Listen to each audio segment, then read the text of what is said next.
One of the go-to summer activities on the Gulf Coast is attending a Biloxi Shuckers game. Some fans go casually for a night out, while others sit through every inning like it's a religion.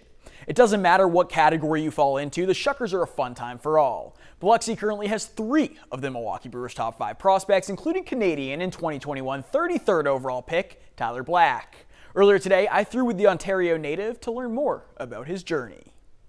My first thing for you, you go from Wright State, right? And then you just come to Mississippi. I guess you go low A ball, but then you come to Mississippi. So what's that transition, Canada to northern United States down to here? Yeah, I mean, it was tough at first. Honestly, when I first left home and went to Wright State, I didn't really know too much. I was kind of on my own for the first time. Didn't know how to do laundry, honestly, or cook. So kind of had to learn that on the fly.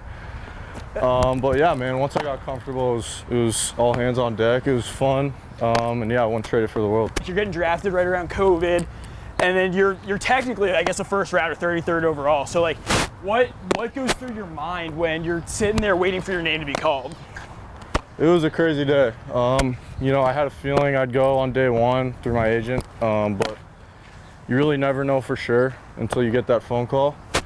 And yeah, I had a draft party and everything, and it was kind of getting late, and fortunately the Brewers took me, and it was a great day.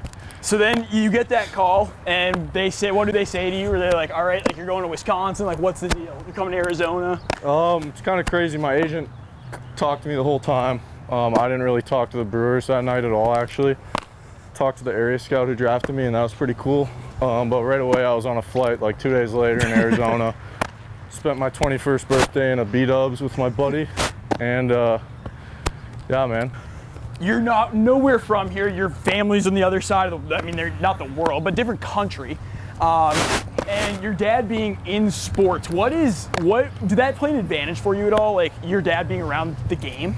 Yeah, for sure. I tell people all the time, I got into sports through my dad, and I played hockey first growing up. Baseball was kind of a way to get off the ice in the summer, and I tell kids all the time, play as many sports as you can. And for me, my dad was just such a huge influence for me. So just learning how to work, how different guys approach the game, it's a lot more than showing up at game time. So talking more about you, obviously you have that hockey background, being from the Toronto area. So are you, who's your hockey affiliation to? Toronto Maple Leafs, 100%, yeah. And what's that like? Oh, it's been a rough go, man. We had a good year this year, I'd say. Finally got past the first round, but kind of choked in the second round. So coming to Mississippi, how much of a culture shock is it? It was definitely different when I first got down here. I got in the Uber, and when I landed, I got in the Uber, and there was a dog in the back seat, the driver and a dog in the back seat, kind of crawling all over me. So that kind of gave me my first Mississippi experience, but I love it down here. Yeah. Everyone's really down to earth and kind-hearted. So big thank you to Noah Noble, Javik Blake, and Tyler for helping make that happen. If you want to hear more from Tyler Black, head on over to WLX.com.